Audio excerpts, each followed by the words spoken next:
कि हमें ये पंगा नहीं करना चाहिए था। उनकी जो स्ट्रेंथ है वो उनकी इकोनॉमी है। खौफ मुझे इस बात का है कि अब मोदी क्या करेगा इसके बारे में किसी को आइडिया नहीं है। मोदी ने खासी जो है सिलसिला काम खराब कर दिया है कि हम भारत का इकोनॉमिकली मुकाबला नहीं कर सकते। जाहिर है उनकी किटी में पैसा बहुत ज्यादा है कि ये पाकिस्तान एक ऐसा मुल्क जो बिल्कुल डूबा हुआ है, इकोनॉमिक्स भी नहीं चल रही, गवर्नेंस भी नहीं चल रही, सियासत भी नहीं चल रही।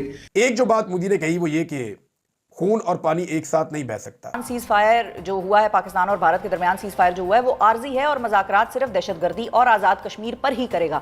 पाकिस्तान और भारत दोनों न्यूक्लियर पावर है, जब चाहता है और पानी बंद कर देता है। याद रहे उनके पास पैसा बहुत है। हमारे मुकाबले में जो है उनके $650 बिलियन के रिजर्व्स हैं। उनकी जो है 5 ट्रिलियन की जो है उनकी जीडीपी है। पाकिस्तान का पहले पानी बंद किया, फिर मिसाइल दागे, फिर ड्रोन हमले किए। नूर खान बेस पर कुछ न्यूक्लियर वेपन्स थे जिस पर इंडिया की ब्रह्मोस जाके टकराई। हमारे से आप देख लें 11-12% ज्यादा है और उनका बजट जो है $80 बिलियन का, हमारा 10-11 बिलियन है। सो वो बड़ा फर्क है। भारत की फौज की तादाद पाकिस्तान से 5 गुना ज्यादा है, उसके पास मिसाइल भी ज्यादा है, उसके पास असला बारूद भी ज्यादा है। और पैसा हो तो असले खरीदे जाते हैं और बेचने वाले भी वो होते हैं। और जो बहुत सारी बातें की उनमें पाकिस्तान को धमकाया, बार बार नाम लिया। हेलो दोस्तों, नमस्कार। राज समाचार में आप सभी का स्वागत है। दोस्तों भारत से मार खाकर पाकिस्तान को अब एक बात तो अच्छे समझ आ गई है कि अब गलती से भी भारत से पंगा नहीं लेना है। भारत से जंगबंदी पर खुशियां मना रहे पाकिस्तान को पीएम मोदी ने जो चेतावनी दी थी वो पाकिस्तान तक सही सलामत पहुंच गई है। कल तक पाकिस्तान में भारत से जंगबंदी को पाकिस्तान की जीत बताने वाले पाकिस्तानी मीडिया की पीएम मोदी की एक स्पीच सुन अकल ठिकाने आ गई है।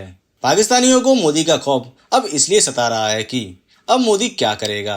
पाकिस्तानी मीडिया तो पहले ही भारत की इकोनॉमी और $686 बिलियन के रिजर्व देख खून के आंसू रोता नजर आ रहा है। तो दोस्तों आइए देखते हैं पाकिस्तान में पीएम मोदी के खौफ में लाइव टीवी पर रोते पाक मीडिया की एक और लेटेस्ट वीडियो। हमारी एयरबेस अटैक कर दिया गया, साइबर अटैक के तहत उन्होंने तमाम मशीनरी को जाम कर दिया। हमारे लिए ये बड़ी बाइज्जत चीज है। इंडिया हमेशा कहता रहा है कि हमारा मुवाजना पाकिस्तान से ना करे क्योंकि हमारी इकोनॉमी और दीगर हालात पाकिस्तान से कदम। अब पहले हम ये समझ लें कि ये जो सीज फायर हुआ है तो ये हुआ क्या है। इस वक्त पूरी दुनिया जो है world capitals, military strategies, military यूनिवर्सिटियां और फौजें जो हैं वो बैठ के इसका तजिया कर रहे हैं। इस वक्त यूक्रेन या गाज़ा की जंग जो है डिस्कस नहीं हो रही, ये हुई है क्योंकि मॉडर्न हिस्ट्री में इस तरह की जंग बहुत कम हुई है, बल्कि पहली दफ़ा हुई है जिसके अंदर 150-200 तैयारा स्क्रैम्बल होके 1 घंटे तक वो एयरबॉर्न रहें और उसके बाद फैसला, ये फैसला 6-7 की रात हो गया। बाद में उनकी इंडिया की ये ज़िद थी कि इंडिया क्योंकि बज़िद है अभी भी और उनकी जो है कुशन बहुत ज़्यादा है, $650 बिलियन के रिजर्व्स है और उनको बहुत ज़्यादा जोम भी है और वो फैक्ट भी है। तो लॉन्ग टर्म के अंदर जो है हमारा उनके साथ compete करना मुश्किल एक चैलेंज है। नरेंद्र मोदी पहली मर्तबा मीडिया पे सामने आए, उन्होंने कौम के साथ बातचीत की, बार बार पाकिस्तान का नाम लिया नरेंद्र मोदी ने, और जो बहुत सारी बातें की उनमें पाकिस्तान को धमकाया, बार बार नाम लिया, दहशतगर्दों का जिक्र किया, फिर ये कहा जी हमने बड़े अच्छे निशाने लगाए हैं, भारतीय हथियार जो है उनकी बड़ी मांग बढ़ जाएगी, हमारे हथियारों ने कमाल काम किया, हमारी सेना ने, फौज ने कमाल काम किया। एक जो बात मोदी ने कही वो ये कि खून और पानी एक साथ नहीं बह सकता, और दहशतगर्दी के ऊपर हम पाकिस्तान से बात करेंगे और कश्मीर के ऊपर हम पाकिस्तान से बात करेंगे, लेकिन मोदी ने स्पेसिफिकली कहा कि आज़ाद कश्मीर से जो पाकिस्तान के ज़ेरे कंट्रोल है उस पर वो बात करेंगे। पाकिस्तान जब बोलता है तो पाकिस्तान कहता है नहीं, हम मकबूजा कश्मीर में बात करेंगे जहां पे कश्मीरियों को इन्होंने दबा कर रखा हुआ है।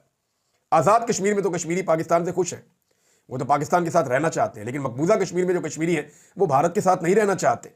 अब खून और पानी एक साथ नहीं बह सकता, इसका मतलब यह है भारत सिंध तास मुआहदे की खिलाफवर्जी जारी रखेगा और वो ये कहता रहेगा कि हम पानी रोकेंगे, दरिया झेलम का, दरिया चनाब का और दरिया सिंध का। सीज फायर हो गया था इंडिया और पाकिस्तान के दरमियान, और उसके बाद जो है पाकिस्तानी टीवी चैनल्स पे मैंने देखा कि लोग डांस कर रहे हैं, मिठाइयां बांट रहे हैं और जंगी तराने जो हैं, वार एंथम्स भी सुनाई दे रहे हैं सीज फायर के बाद भी। मैं सुन रहा था कुछ देर पहले हामिद मीर ये कह रहे थे कि कांग्रेस ने बहुत हार्श क्रिटिसिज्म किया है मोदी जी की गवर्नमेंट पे कि उन्होंने मरवा दिया हमें।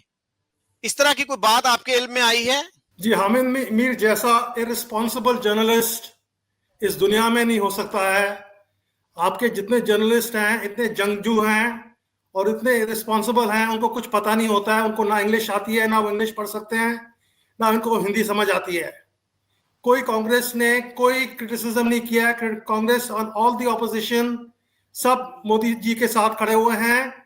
इनफैक्ट शशि थरूर जो कांग्रेस पार्टी का एमपी है, वो बार बार ही जा रहा है सब चैनल्स में, नेशनल चैनल्स में और इंटरनेशनल चैनल में, और वो कह रहे हैं कि जो कुछ कर रहे हैं मोदी जी बिल्कुल ठीक कर रहे हैं।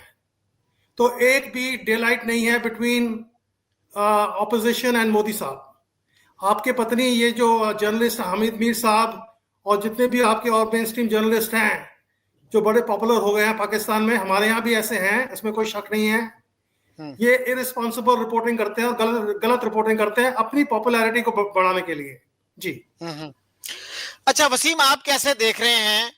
आपको क्या लग रहा है कि ये जो सीज फायर है, will it lead to something better, lasting peace जिसको कहते हैं?